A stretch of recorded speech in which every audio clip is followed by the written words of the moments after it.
औज़ुबिल्लाहि मिनश्शैतानिर्रजीम बिस्मिल्लाहिर्रहमानिर्रहीम। Dear students, अस्सलाम वालेकुम। लास्ट लेक्चर में हमने कंप्यूटर से रिलेटेड कुछ डिवाइसेस के बारे में पढ़ा था और मैंने आपको ये बताया था कि वो सारी की सारी डिवाइसेस बेसिकली कैलकुलेटिंग के लिए बनाई गई थी, मैथमेटिकल कैलकुलेशंस के लिए बनाई गई थी, जिसमें हमने अबेकस, नेपियर बोन और उसके बाद मुख्तलिफ डिवाइसेस को हमने देखा था। ठीक है, उसके बाद मैंने आपको बताया था कि दो डिवाइसेस रह गई हैं जिसको हम नेक्स्ट टॉपिक में पढ़ेंगे। तो आज के टॉपिक के अंदर हमारे पास जो है डिफरेंस इंजन, एनालिटिकल इंजन और लास्ट में हमारे पास मार्क वन। ये तीन चीज़ें हैं जो आज हम पढ़ेंगे। अच्छा, डिफरेंस इंजन, जैसे कि मैंने आपको पहले भी बताया था कि इस टॉपिक से रिलेटेड कोई भी क्वेश्चन आता है तो दो तीन चीज़ें आपने ज़रूर लिखनी है। डेट, उसको किसने इन्वेंट किया था, इन्वेंटर का नाम, ठीक है, और उसके बाद उसका कुछ फंक्शंस प्लस अगर उसका स्ट्रक्चर मौजूद है बुक के अंदर तो उसको आपने लिखना है।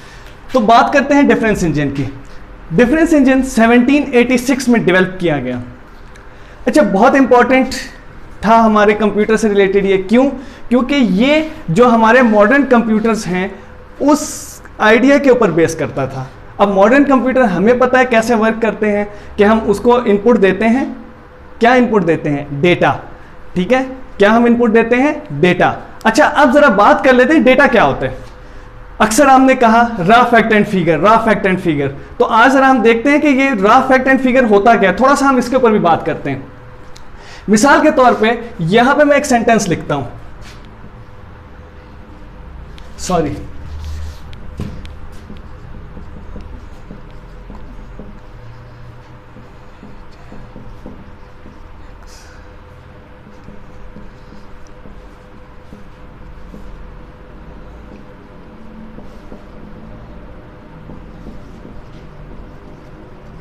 ये मैंने एक सेंटेंस लिखा, Ali going PK 786 Islamabad Lahore Monday. ठीक है, अब ये बेसिकली अगर मैं इसे समझने की कोशिश करूं तो मुझे समझ नहीं आ रही, लेकिन अब ये हमारे लिए तो मीनिंग नहीं रखता, यानी कि मुझे ये कोई इंफॉर्मेशन नहीं दे रहा, मुझे ये कोई चीज़ समझ नहीं आ रही, इसको रीड करके मैं कुछ इंफॉर्मेशन हासिल नहीं कर पा रहा, लेकिन मौजूद तो है। ठीक है, तो इसी तरह डेटा हमारे लिए कोई अहमियत नहीं रखता, लेकिन कंप्यूटर में जो भी चीज है वो डेटा है। जो भी चीज है वो क्या है? डेटा है। अभी फॉर एग्जांपल यही डेटा मैंने कंप्यूटर को इनपुट कर दिया। ठीक है, यही डेटा मैंने कंप्यूटर को इनपुट कर दिया। अब प्रोसेसर ने या प्रोसेसिंग यूनिट ने इसको प्रोसेस किया और प्रोसेस होने के बाद अब देखिए ये मुझे क्या इंफॉर्मेशन देता है या क्या मुझे आउटपुट देता है।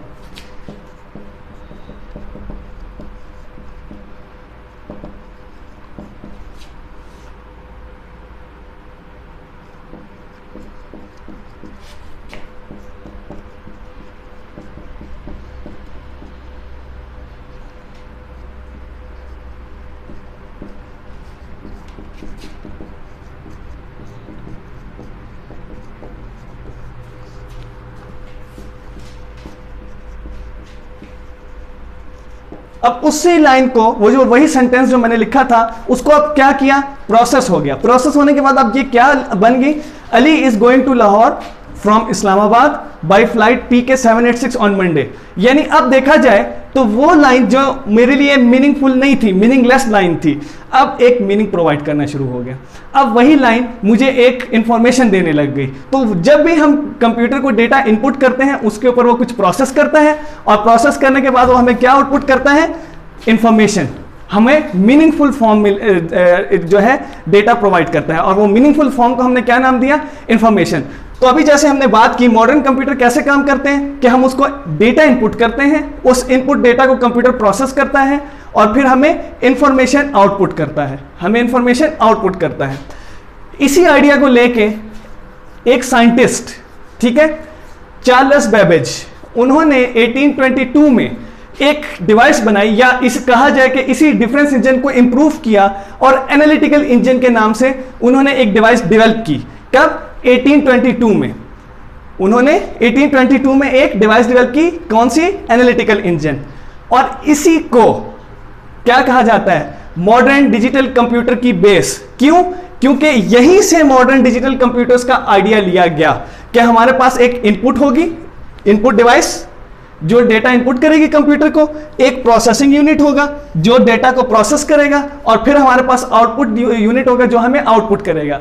इसी वजह से ये जो साइंटिस्ट हैं हमारे चार्ल्स बेबेज, इनको father of modern digital computer भी कहा जाता है। अब वो वर्किंग कैसे करती थी, एनालिटिकल इंजन हमारे पास वर्क कैसे करता था? इनपुट यूनिट होता था, जाहिर बात है इनपुट यूनिट किस लिए? डेटा को इनपुट करने के लिए। उसके बाद प्रोसेस यूनिट होता था डेटा को प्रोसेसिंग करने के लिए, और आउटपुट यूनिट होता था जो प्रोसेस्ड डेटा था उसको आउटपुट देता था। और अभी हमने कहा आउटपुट क्या होती है? इंफॉर्मेशन मीनिंगफुल फॉर्म में जब वो आ जाए तो वो हमारे पास क्या होगी? आउटपुट। अब अगर प्रोसेसिंग यूनिट किसकी बात करें, डिफरेंट एनालिटिकल इंजन के प्रोसेसिंग यूनिट की बात करें, तो सेम जिस तरह आजकल मॉडर्न डिजिटल कंप्यूटर हैं उसी वे में ये भी काम करता था। इस प्रोसेसिंग यूनिट में स्टोरेज भी होती थी, डेटा को स्टोर करने के लिए कंट्रोल यूनिट होता था जो इनपुट आउटपुट को कंट्रोल किया करता था, और वहां पे एक और हमारे पास यूनिट होता था जिसे मिल कहा जाता है। और आजकल हम क्या बोलते हैं? सीपीयू, प्रोसेसर, जो प्रोसेस करता था। मिल प्रोसेस करता था एनालिटिकल इंजन में, और आजकल के जो हमारे पास कंप्यूटर हैं, डिजिटल कंप्यूटर, वहां पे क्या है? प्रोसेसर, जो हमारे डेटा को प्रोसेस करता है। नेक्स्ट हमारे पास आता है mark one. Mark one Howard एकेन ने 1944 में डेवलप किया। मार्क वन को हॉवर्ड एकेन ने 1944 में डेवलप किया। ये कंप्यूटर, इसकी एक खास बात थी, वो ये थी कि ये डिजिटल कंप्यूटर था, ये डिजिटल बेस्ड कंप्यूटर था। इससे पहले की जितनी डिवाइसेस थी या वो मैकेनिकल थी या इलेक्ट्रोमैकेनिकल थी, लेकिन ये फर्स्ट डिजिटल कंप्यूटर था मार्क वन। उसके बाद अगर इसकी स्पीड की बात करें तो क्या कर सकता था? ये ऐसे 3 नंबर्स को जो 8 डिजिट पर मुश्तमिल हो, ऐसे 3 नंबर जिनके 8 हिस्से हों, उनको 1 सेकंड में ऐड करता था। ये इसकी क्या हो गई? स्पीड। ठीक है, it could add 3 numbers having 8 digits in 1 second, कि ऐसे 3 नंबर जिनके 8 डिजिट्स हों, जिनके 8 हिस्से हों, उनको ऐड करता था 1 सेकंड में। और उसके बाद रिजल्ट कहाँ आउटपुट होती थी इसकी? रिजल्ट जो हमारा आता था, जो हमारे पास आउटपुट आती थी, जो रिजल्ट आया, जो इंफॉर्मेशन आई, वो हमें कहाँ मिल रही है? या पंच कार्ड में मिला करती थी या इलेक्ट्रॉनिक टाइपराइटर पे मिलती थी, या पंच कार्ड पे मिलती थी या इलेक्ट्रॉनिक टाइपराइटर पे। अब पंच कार्ड क्या होता है? जिस तरह हम आजकल मेमोरी कार्ड यूज कर रहे हैं, उस वक्त उसी तरह हमारे पास एक कार्ड होता था और मुख्तलिफ तरीकों से उसमें पंच करके डेटा हम इनपुट करते थे। हमें पता है हम अपने कंप्यूटर के अंदर डेटा या बाइनरी 0 से या बाइनरी 1 से शो करते हैं, तो वहां पर क्या हुआ करता था? जहां पे पंच हुआ उसको वो 1 शो करता था, और जहां पंचिंग नहीं हुई वो 0 से डिनोट होता था। तो इसके कॉम्बिनेशन से हमारे पास डेटा बनता था। अच्छा, अगला पॉइंट जो है हमारे पास, अगर इसके साइज की बात करें तो ये एक बहुत बड़े हॉल जितना कंप्यूटर हुआ करता था। ठीक है, जैसे यहां पे मैंने लिखा हुआ है, कितना इसका साइज था? 50 फीट लॉन्ग, यानी 50 फुट ये लंबा हुआ करता था, 8 फुट हाइट, इसकी 8 फुट हाइट होती थी, और अगर उसके वजन की बात करें तो 50 टन्स, इसका वजन 50 टन्स हुआ करता था। अच्छा, अगर देखा जाए तो कोई भी चीज किसी एक पॉइंट पर आके खत्म नहीं होती, आहिस्ता आहिस्ता जैसे जैसे वक्त बदलता जाता है उसकी टेक्नोलॉजी को इंप्रूव किया जाता है। उसी तरह कंप्यूटर टेक्नोलॉजी भी हमारी जैसी इंप्रूवमेंट, कंप्यूटर टेक्नोलॉजी में भी हमारी इंप्रूवमेंट आती चली जा रही है, वो भी कोई एक पॉइंट पे आके खत्म नहीं हुई और मजीद इंप्रूवमेंट होती चली जा रही है। दिन ब दिन उसमें इजाफा हो रहा है, दिन ब दिन नई टेक्नोलॉजी आ रही है। हम देखते हैं कि हर मंथ, हर ईयर जो है हमारे पास नई कोई ना कोई कंप्यूटर डिवाइस, नई कोई कंप्यूटिंग डिवाइस आ रही होती है।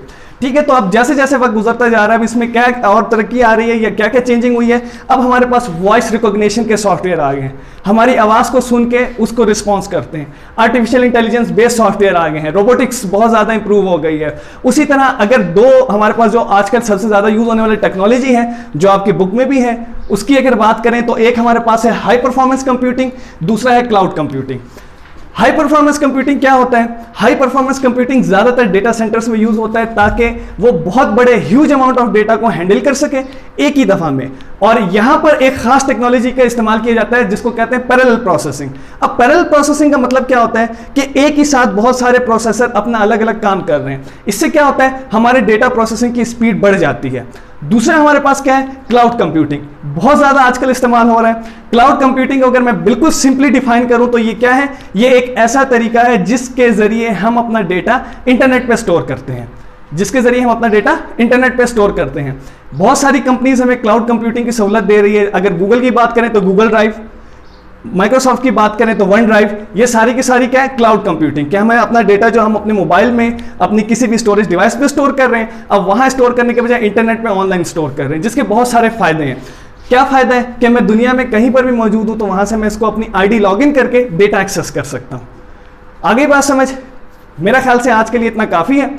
तो इंशाल्लाह नेक्स्ट जो हमारा लेक्चर होगा वो है क्या नाम है इसका, जनरेशंस के हवाले से, कि कंप्यूटर जनरेशंस 5 जनरेशन है हमारे पास, तो उसे देखेंगे इंशाल्लाह। अगले लेक्चर में आपसे मुलाकात होती है, तब तक के लिए अल्लाह हाफिज़।